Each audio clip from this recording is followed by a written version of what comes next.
Oke, kita mulai ya. Kali ini, kita bakal bahas salah satu legenda paling ikonik dari Indonesia. Sebuah cerita yang konon jadi asal-usul danau vulkanik terbesar di dunia. Ini adalah kisah tentang keajaiban, cinta, dan sebuah janji yang fatal. Coba deh bayangin, bisa nggak sih sebuah danau raksasa tercipta cuma gara-gara satu janji yang dilanggar?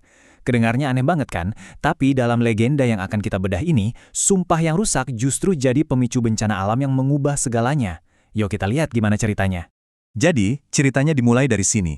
Zaman dulu banget, di sebuah lembah yang subur di Sumatera Utara, ada seorang pemuda namanya Toba. Dia ini petani yang rajin, tapi hobinya itu memancing di sungai dekat desanya. Bayangin udah nunggu berjam-jam.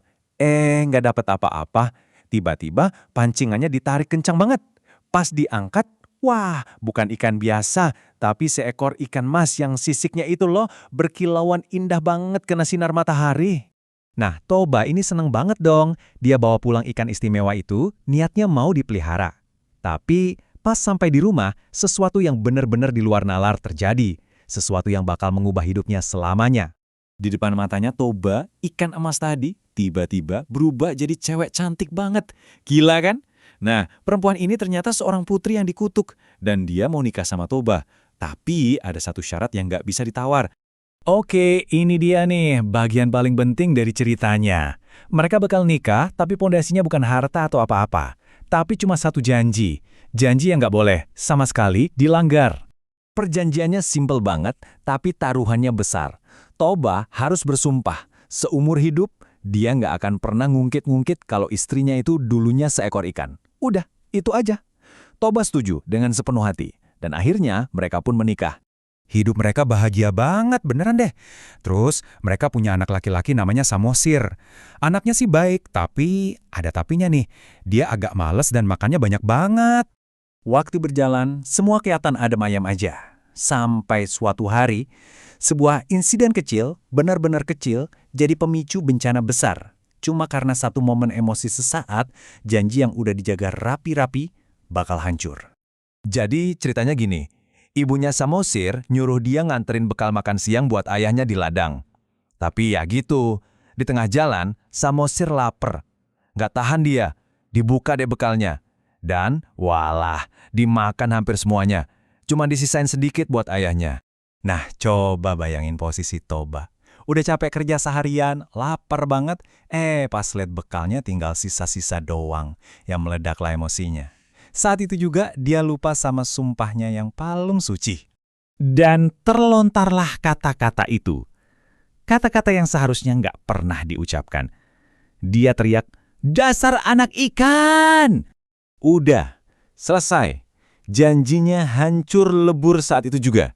Cuma karena satu kalimat itu. Dan seisi alam semesta seolah-olah jadi saksi pelanggaran janji tersebut. Samosir nangis, lari pulang, ngadu ke ibunya. Ibunya langsung pucat pasi.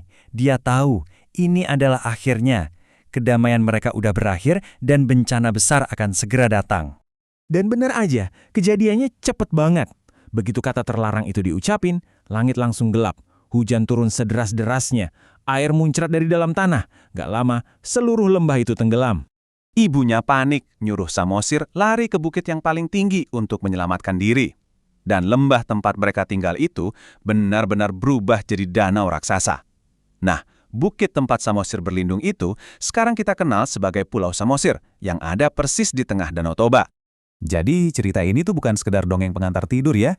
Ini sebenarnya cara orang-orang zaman dulu ngejelasin fenomena alam yang luar biasa sambil masukin nilai-nilai penting ke dalamnya. Keren kan? Jadi jelas banget kan sebab akibatnya? Di satu sisi ada sumpah yang simpel, jaga rahasiaku. Di sisi lain, ada konsekuensi yang mengerikan pas sumpah itu dilanggar. Satu keluarga hancur dan satu desa lenyap di telan air. Intinya apa sih? Ya, yang pertama janji itu harus ditepati. Dan yang kedua, kita harus jaga omongan jangan sampai kata-kata kita menyakiti orang lain. Bagi masyarakat Batak sendiri, cerita ini tuh lebih dari sekedar legenda. Ini bagian dari identitas mereka. Cara mereka nurunin nilai-nilai penting ke generasi berikutnya. Nah, ini jadi bahan renungan buat kita semua. Legenda ini ngingetin kita kalau setiap janji itu ada harganya. Setiap kata itu punya kekuatan. Pertanyaannya sekarang, legenda kayak apa sih yang lagi kita tulis lewat janji-janji yang kita buat atau kita langgar hari ini? Coba deh dipikirin. Terima kasih sudah menyimak.